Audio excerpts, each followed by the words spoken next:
Hello and welcome back to On the Workbench. Today we're taking a look at my Porter Cable air compressor. And well, I'm inside the house doing a little bit of a project that needs the compressor here today.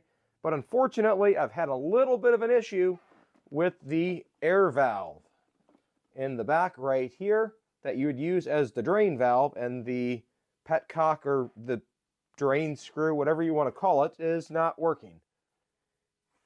So I removed it. Let's see if we can get a good shot of this where you can see how this is looking here. It's got definitely some corrosion, and it appears like there is a gasket that should be at the end here that is missing. And so I'm going to replace this here today with a brand new part, really cheap fix. And so the only tool I'm going to use, I could use something fancier. I'm just going to use an adjustable wrench today. And on this part here, this is a right-hand thread. It's got even has a hex on it. Give it a good twist. It'll take a couple turns to get this all the way out.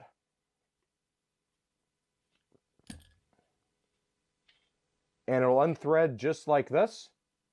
Now this is a good time to kind of rattle your tank around to make sure you don't have any other debris in there, perhaps the damaged washer. Now I've already removed this once to be able to prep for this, and rattled out the broken part. And so now what we're going to be using to fix this with is, I got this part from my local Lowe's. It's a Kobalt 1/4-inch drain cock in brass. Even comes with the pipe dope already on it. And we're going to go ahead and just apply this right in. It's an easy, quick fix on the compressor. I could have ordered a part or something elsewhere, but I needed this quick so I can keep my house project going. And I'll just take this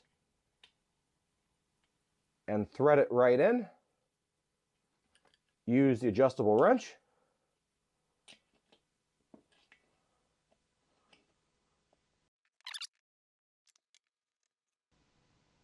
Now I'm going to be careful to not over tighten this to make sure I get this nice sealed threads here.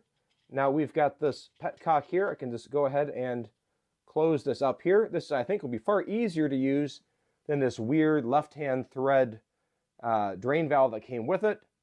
Never been a huge fan of this. I always have to forget which way it is to, if it should screw in or out for it to work. This one here, all you have to do is turn this little knob here, pull it out,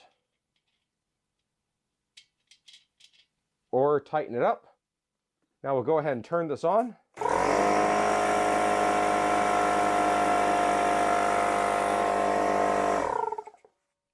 And you can hear it's holding just fine. If I give this a quick turn, to be able to screw it out. Now it will drain. Seal it back up, so that'll let the water out and the moisture. Really quick fix today on a Porter Cable air compressor. I'll put a link down below to this part where you can find this or an equivalent part. Any questions or comments, put it down below. Like today's video, go ahead and give it a thumbs up. Click the subscribe button if you haven't already done so. Thanks for watching, and as always, have a great day. Bye.